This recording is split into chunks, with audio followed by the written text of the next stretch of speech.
Bonjour, moi j'ai décidé de parler du suicide. J'ai choisi ce sujet-là parce que c'est un sujet encore très d'actualité au Québec. Le suicide représente vraiment un fléau dans notre société. Il y en a de plus en plus. Le taux ne va pas en diminuant nécessairement. Et c'est un sujet qui est encore un peu tabou. Je vais m'intéresser dans mon texte à l'aspect social, à l'aspect personnel, et je vais utiliser le modèle biopsychosocial pour, euh, pour illustrer le tout. Pour débuter, je vais m'intéresser à l'aspect social du suicide. Le suicide, ce serait pour l'individu une difficulté à s'intégrer dans notre société, ou plutôt une difficulté à s'intégrer dans les normes valorisées par notre société, parce qu'on sait qu'aujourd'hui, avec le système capitalisme, il y a beaucoup plus de pression sur les individus, tant au niveau des normes de beauté inatteignables, tant au niveau de la pression qui est mise sur les gens au travail. Dans le fond, on valorise beaucoup la performance au travail puis aussi à l'école. Donc, les jeunes, de plus en plus tôt, sont vraiment influencés par ça. Et il y a un mode de vie qui est assez stressant. On travaille beaucoup, on va à l'école.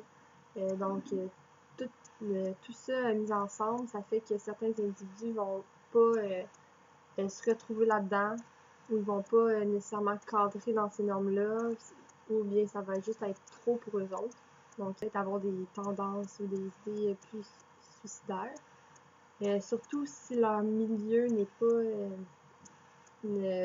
pas comme compréhensif envers ça, ou s'il n'y a pas d'aide de leur milieu, ils peuvent être exclus donc, exemple, il y a certains groupes qui peuvent être plus touchés par ça. Par exemple, les milieux défavorisés ou bien le peuple autochtone. Souvent, ils vont pas cadrer dans les normes qui sont valorisées, comme je disais. Puis, ils n'auront peut-être pas nécessairement toute l'écoute et l'attention nécessaire. Mais ça veut pas dire que dans ce milieu-là, que quelqu'un qui va être, exemple, va tout avoir ce qu'il veut, qui sera pas plus à risque qu'un autre, tu sais, ça dépend. Là. Mais c'est souvent tout ce qui entoure la personne, donc son milieu, comment qu'elle vit, son mode de vie qui va plus avoir d'impact. Et si on prend exemple le travail, il y a beaucoup de stress quotidien au travail et il y a de la compétition, de la précarité, donc ça vient vraiment augmenter, c'est vraiment quelque chose de socialement acceptable, mais en tout cas. Et aussi, notre société est de plus en plus individualiste et moins solidaire, donc c'est plus difficile en tant que communauté. Là, chacun fait ce qui l'avantage et c'est ça. Puis certaines personnes peuvent vivre plus de stigmatisation, d'intimidation même quand ils tentent de s'exprimer sur ce qu'ils vivent. Et c'est vraiment le milieu qui va créer ça. C'est plus grave si la personne n'a pas la famille ou bien l'entourage qui peut la soutenir là-dedans parce qu'aujourd'hui, les valeurs familiales sont de moins en moins fortes. Donc, je pense que ça reflète un peu tout le côté malheureux de notre société. Et pour contrer ça, ce serait vraiment la prévention qui serait très importante. Ensuite, je vais m'intéresser au caractère plus personnel du suicide. Tout d'abord, donc chaque personne est vraiment unique. Chaque personne a des valeurs, des émotions, des convictions différentes, propres à chaque personne. Elle a aussi des conditions physiques et environnementales qui peuvent être non avantageuses, mais qui sont toutes différentes de chaque personne. La personne, elle est unique, elle est maître de sa destinée, puis elle fait ses propres choix. Donc, elle a un bagage de vie vraiment différent. Puis ça, il faut prendre en considération.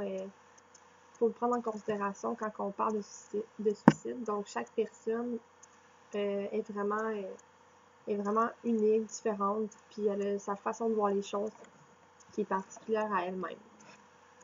souvent, en parlant de suicide, on va penser à la santé mentale.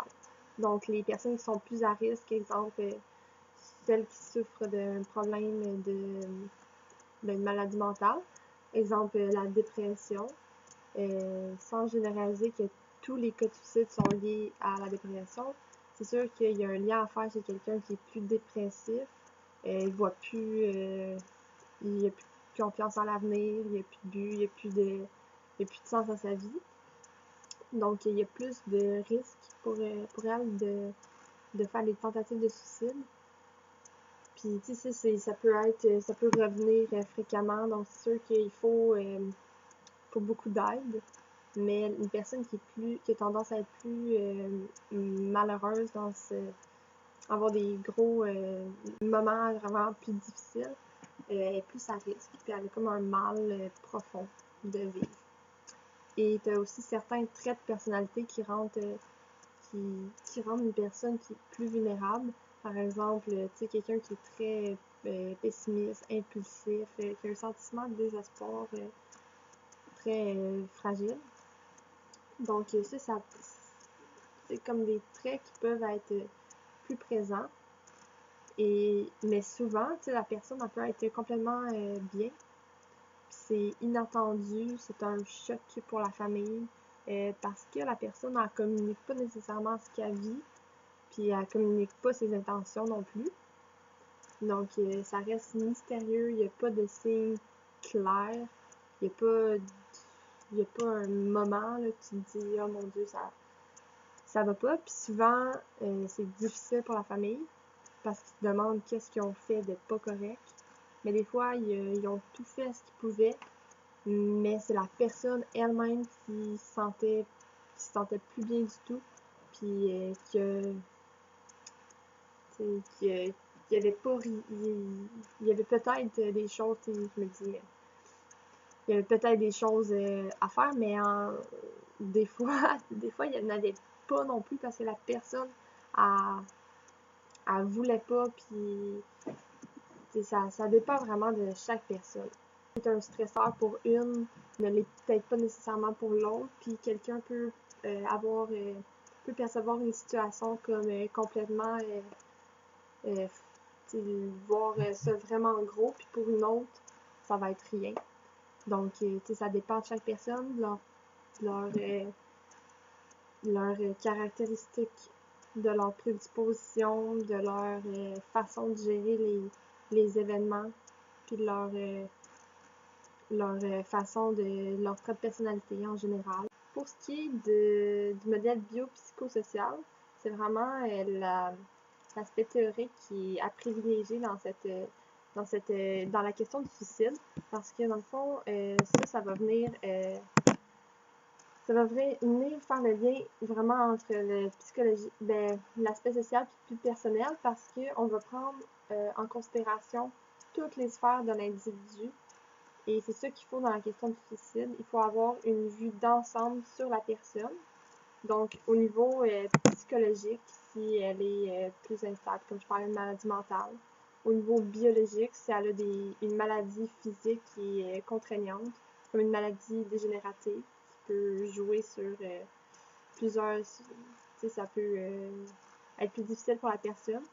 L'aspect social, donc son entourage, son réseau de soutien, s'il est suffisant ou s'il est pauvre. Si la personne a son environnement, si elle est dans un environnement non favorable, si elle consomme, s'il y a beaucoup de consommation de substances présentes, si elle a été victime d'abus physiques, psychologiques, et au point de vue de sa spiritualité, donc de comment elle interprète la situation face à son existence.